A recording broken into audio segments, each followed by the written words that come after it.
You are listening to the So Now What podcast with Lana Manikowski, episode number 202. So now what? These three words raced through my mind time and time again during my journey through fertility treatments. I tried desperately to have a child, but never was able. I yearned for a community to join that could understand my struggles. I couldn't find one, so I created one with the So Now What podcast. I love that you found us. Hi, gorgeous. How is everything? I can't believe we are already in April. Where is this year going? Before I forget to tell you, the Other's Day weekend is coming up very soon. Tickets are literally flying off the shelves. I'm just like blown away by how many people are saying yes to them this coming Mother's Day weekend. So if you've been thinking about it, now is your time to do it. There is an event on Friday night, which is turning out to be even more glorious than I ever expected because this is my first year doing something on Friday night. So Friday is called The Foundation. It is all about reconnection. So there is going to be yoga, there is going to be guided meditation, there is going to be a sound bath, all led by women who don't have kids in a space that is very soothing, a space that is very collectively loving. And I'm really excited to see how this event turns out. Got some cool sponsors this year that are going to give some cool swag to the first 20 people who buy tickets either to the Friday night event or are part of the VIP ticket experience. So make sure you check out my website for that. And then, of course, on Saturday is the brunch, our fourth annual brunch. If you've attended the brunch before, you know what that is all about. It is all about women who walk into a room not knowing a soul and walk out with a bunch of new besties and people that they feel connected to and get to know on a deeper level, because there's none of that BS, like how many kids do you have type surface level questions. So make sure you are in Chicago, May 8th and 9th, to be part of a groundbreaking weekend and something that will definitely change your life. As we transition in today's episode, I want to talk to you about something that is way long overdue. Because if you are a listener of this podcast and you have gone through fertility treatments, you probably did not leave with a baby. So this is going to hit close to home. There is a part of the fertility experience, many parts of the fertility experience, that no one really prepares you for. And you don't realize that you are going to spend years, for many of us, multiple years, seeking something that most women don't have to go through. Most women aren't in fertility treatments and don't understand the depths of it. But this is years of your life, years of planning, years of hoping, adjusting, and trying things over and over again. And what we know is when you say yes to fertility treatments, whether it's IUIs or IVFs, your life starts to revolve around appointments, procedures, questions, what comes next. And there's timelines, there's protocols, and you're working really hard at something that doesn't have a guaranteed outcome. And if you're like me and you went through those years of fertility treatments and left without a baby, the structure of the treatments and the protocols, it disappears at the end. Not because you were ready for it to disappear, whether it was your choice not to proceed more or whether you were told by a medical doctor or your clinic that they didn't advise you moving forward. But when the treatments end, I think one of the hardest things and one of the biggest gaps in the fertility space is that you leave, your treatment ends, you have this sometimes a conversation or a consult, and there is no next step. No one calls to check in on you. At least for me, no one called to ask how you're doing. No one called to offer you a plan for how to move forward. And that has been the basis of everything that I do because as in air quotes, if you're watching me on YouTube, as failed fertility treatments, It seems like you're just expected to go back to this life that you had and figure it out. And I remember that so clearly when I left fertility treatments. And this didn't happen just at one clinic. I went through treatments at 2 clinics, and it happened at both places that I went for care. There was this void, and I remember thinking, "Is this, like, really it? Am I never gonna hear from these people again, these nurses and these phone calls and these updates that I was used to getting most times daily, sometimes weekly?" And after everything that you put into this, is this how it's supposed to end? No conversation about moving forward or support or acknowledgement of what you have been through. And I'm not saying that to call out any one clinic. I say it because it is something that happens when I work with women in my coaching practice. I'm always curious, what type of support were you offered?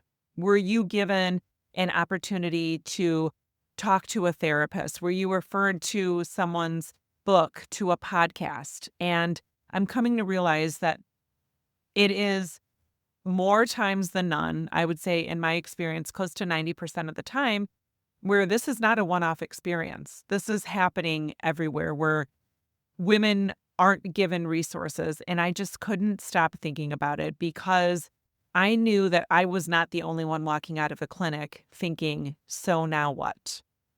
And what are we supposed to do these next 40 or 50 years of our lives when a plan we built everything around doesn't happen?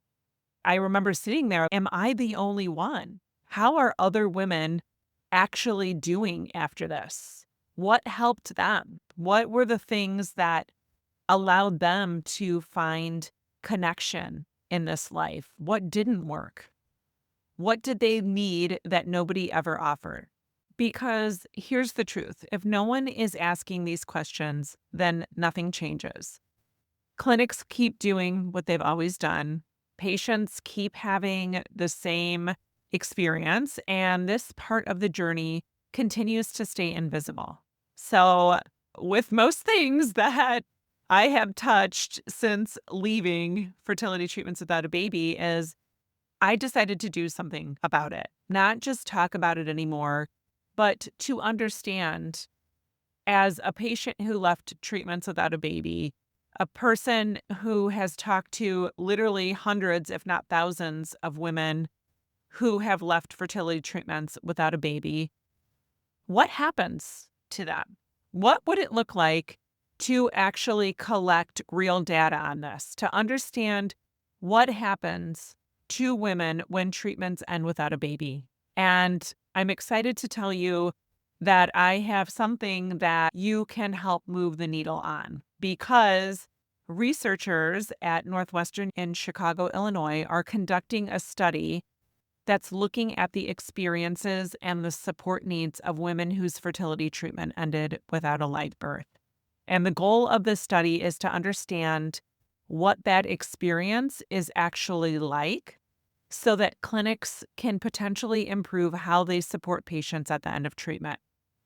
The study is called A Needs Assessment of Women Who Remain Childless Following Infertility Treatment, and it's being led by Dr. Sue Klock, who's a PhD. And if you are listening right now, there's a good chance that this applies to you and that you could help change the way or impact the way things are happening for women navigating fertility and leaving without a live birth. So, in order to be eligible, you have to be 18 years or older, born biologically female at birth. You have to have gone through fertility treatment that did not result in a live birth, and you are currently childless and are no longer pursuing treatment.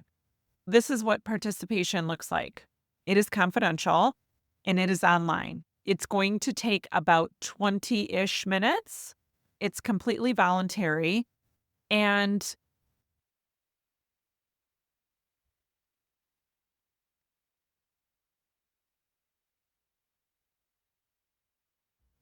if you have an interest in helping the way the system works, you need to take this survey. I know it's easy to hear something like this and think, oh my gosh, that's so important. That's so awesome, but I'll do it later. And then that later never comes. This is one of those moments where your voice actually matters in a huge way for the treatment of fertility patients. Right now, there is almost no structured data on what happens to women like us after fertility treatments end without a baby, which means there is little guidance for how clinics figure out how to support you. Don't let your experience not count anymore. I know for a long time you might have felt like it didn't matter, but this is how you can make it matter. Once we get this data formally captured, it's going to get measured, delivered out to the medical community, and hopefully create improvements. So, if no one is measuring this experience, it continues to be overlooked and it continues to be the next woman behind us getting the same treatment we did. But if enough women respond to the survey and share what actually happened to them, that starts to influence how clinics think about care and it starts to create better support for the next woman who walks out of a clinic without a baby. This is about you being included in a conversation that you were left out of. You and I went through something that changed our lives in a huge way. And when fertility treatments ended, it felt like there wasn't a space to talk about or even acknowledge it fully. So, participating in something like this is a way to use your voice because your voice matters. What you went through matters, what I went through matters, and it deserves to be understood. So if you're listening and you're thinking, yes, this was my exact experience, if you remember that feeling of walking out of your clinic and those months that passed where you never heard a peep from anyone and you wished that there should have been more, because you had to piece your life together without the support you thought would be there, I want you to take 20 minutes and respond to this survey. Not someday, not when you get around to it. Please do it today. The link to the survey is right here in the show notes. I also put it in the bio of my social medias. So if you follow me on Instagram, TikTok, YouTube, wherever, you can click on it there. Or if you know someone that this might apply to, please send it to her because chances are she has a lot to say about this too. If you have any questions about the study, all that information is going to be in my bio. The study has been reviewed and approved by Northwestern University's Institutional Review Board. It's called the IRB, which means this is not just a Google survey someone's doing. This is an accredited survey by an accredited university. So I'm really proud of this because it came from a lived experience and knowing that impacts need to be made for women who are sitting in that space now. This is a way to start changing what happens next for women like you and for women like me. I would love for you to be part of this survey. And if you have any questions, please reach out. I hope you have a beautiful week. I love you. And remember that it's never too late to discover your meaning. I'll talk to you next week. Hey, real quick, I just wanted to tell you about an awesome resource I created. If you have ever found yourself in conversations with people, or maybe people offering you suggestions about what you should do to become a mom, it's called the Top 27 Things People Say When You're Childless and How to Respond. You can get your copy free at lanamanikowski.com/things people say.